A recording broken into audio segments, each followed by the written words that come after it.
Hello YouTube, I'm back here again. It's been so long since I've made a video for you guys, and so I came up with a couple of video ideas so I can get back on YouTube and be here with you guys. So what I'm going to be doing here today is I'm going to not be doing a tutorial, but doing more of a how-to of clip-ins, a faster way to do clip-ins, and they're clip-ins on a budget.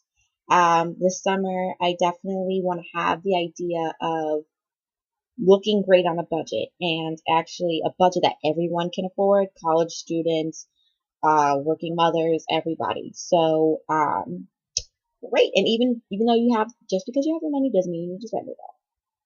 That's the deal for today.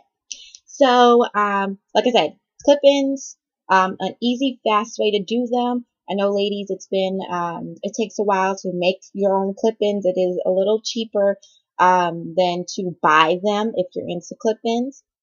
And it's also a healthier way for your hair if you're into weaves, especially if you're just into straight weaves and you do have a relaxer. It's a lot easier to handle so that you can get the clip-ins. You don't have that much weight on your head.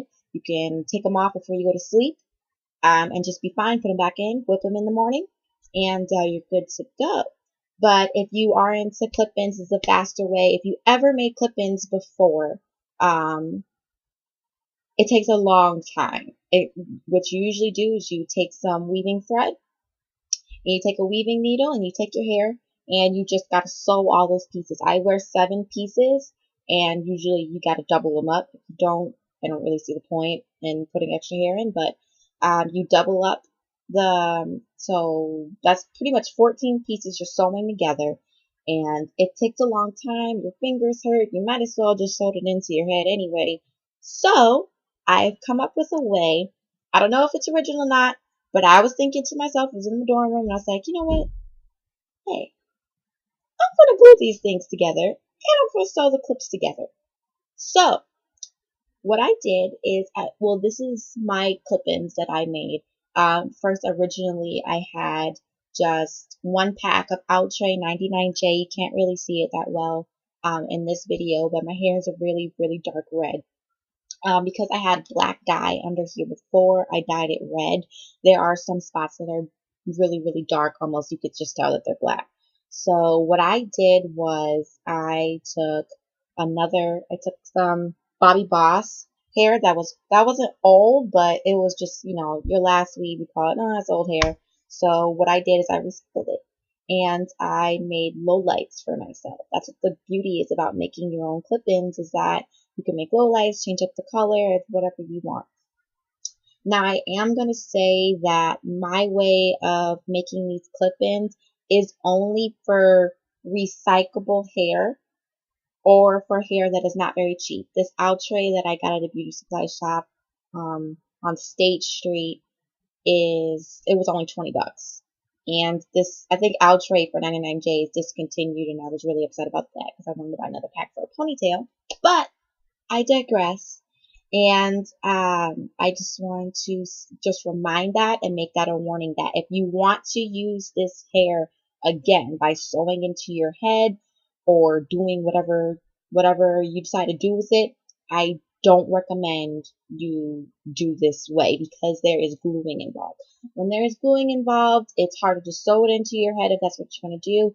I can see maybe you can use it if you're making a 3/4 wig, so you can go under the track instead of through it. If you're going to go through the track in the future, I suggest you not do this. But for those who cannot afford the Remy and the virgin hair, I suggest that you do this, especially for clip-in lovers. It doesn't matter what kind of color your hair texture is, it's going to work. So what I do is I take a piece that's already sized to my head. I use this in the back track, or up here on the top. So I've already sized this to my head. You can use a sizer, or you can look at other YouTube videos on how to make clip-ins in the first place. But this is what I sized for my head. This is the 99J. This is the color that's going to be on the top if you're doing a low light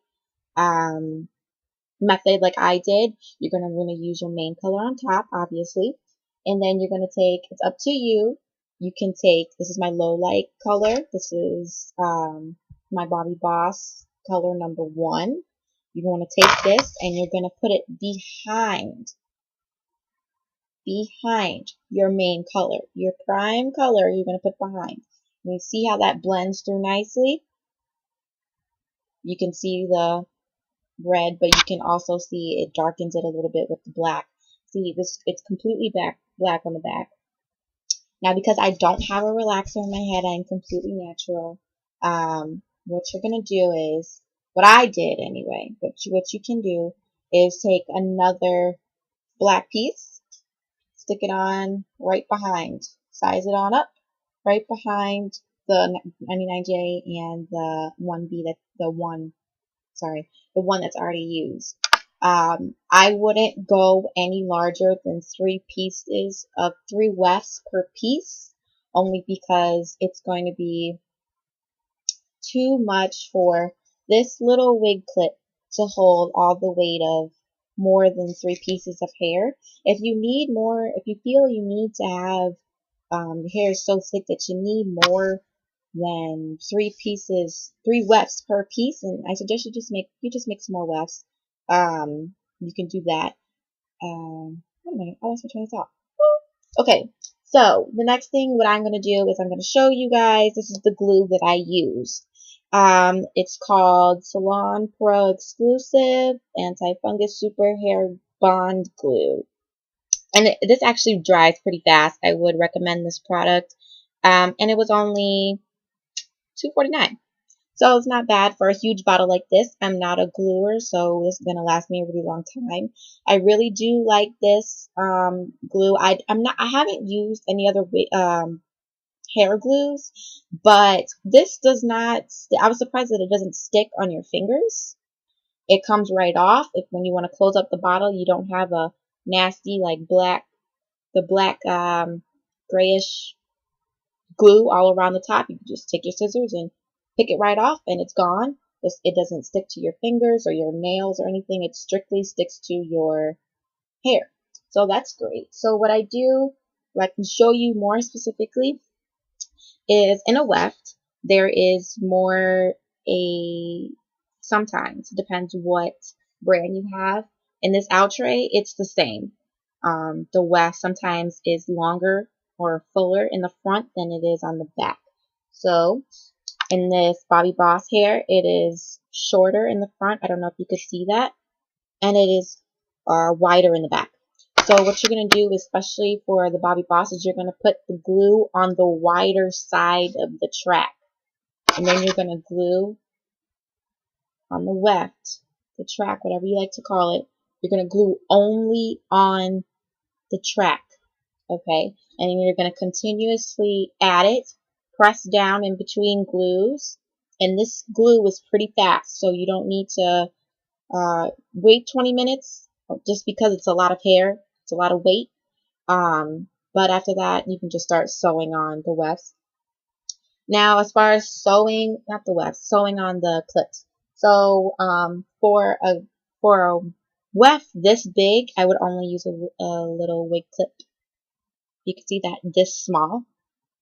And I do, for this one, you can buy weaving thread from any beauty supply store. And then you're going to I take a normal sewing needle. And what you're going to do is you're going to sew it, go through, you can see that, go through the first hole. You're going to go through only the very first hole. And you're going to do that on the very top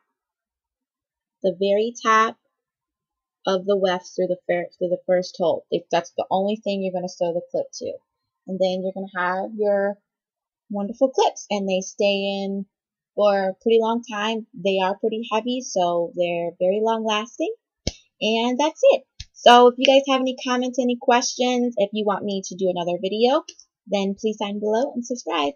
Thanks, guys. Mwah.